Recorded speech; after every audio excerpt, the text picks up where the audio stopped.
எனவே இது ஒரு பெரிய பிரச்சனை. உங்களுக்கு தெரியும், எதிர்காலத்தை ஒப்படைக்க விரும்பும் குழுக்கள் குழந்தைகளை பெற்றுக்கொள்வதில்லை, ஆனால் மற்றவர்கள் பெற்றுக்கொள்கிறார்கள்.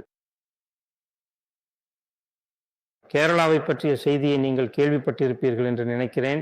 அங்கு 26% மக்கள் தொகையை கொண்ட எஸ்கிமோக்கள் 42% குழந்தைகளை கொண்டுள்ளனர்.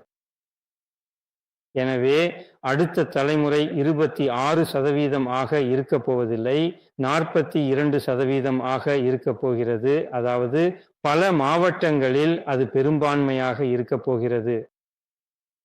அவங்க பெரும்பான்மையாக இருக்கும் பொழுது என்ன நடக்கும் என்பது உங்களுக்கு தெரியும். ஆம், அந்த வகையில இந்தியாவும் ஐரோப்பாவும் ஓரளவுக்கு ஒரே மாதிரியாக இருப்பதை நீங்கள் காணலாம். ஐரோப்பாவில் இது குடியேற்றத்தால் தூண்டப்படுவதால் மிக வேகமாக மாறி வருகிறது. ஆனால் எஸ்கிமோக்களிடையே அதிக பிறப்பு விகிதம் ஏற்கனவே இருப்பதை நீங்கள் காணலாம்.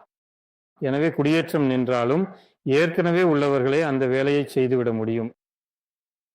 எனவே மிக விரைவில் ஐரோப்பா மற்றும் இந்தியா ஆகிய இரண்டுமே எஸ்கிமோ பெரும்பான்மையை கொண்டிருக்கப் போகின்றன. மேலும் ஜனநாயகத்தின் விதிகளை பயன்படுத்தினால் மட்டும் போதும், அவர்கள் புதிதாக எதையும் செய்ய வேண்டியதில்லை. தற்போதைய சட்டங்களை செயல்படுத்தினாலே போதும், அவர்களால் இதை முழுமையாக ஒரு எஸ்கிமோ நாடாக மாற்ற முடியும்.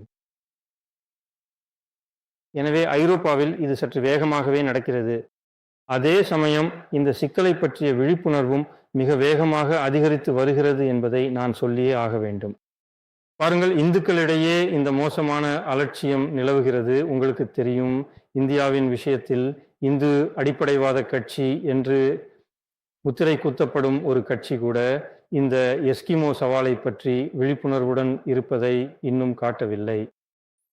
ஐரோப்பாவில் இது சற்று வித்தியாசமானது. பாருங்கள், நான் என்ன சொல்ல வருகிறேன் என்றால், கீர்த் வெல்டர்ஸின் சுதந்திர கட்சி போன்ற கட்சிகள் இந்த சவாலுக்கு ஒரு பதிலாகவே துல்லியமாக உருவெடுத்துள்ளன. மேலும் ஒட்டுமொத்த எஸ்கிமோ இறையியல் குறித்து அவர்கள் முன்வைத்துள்ள விமர்சனம் மிகவும் ஆழமானது.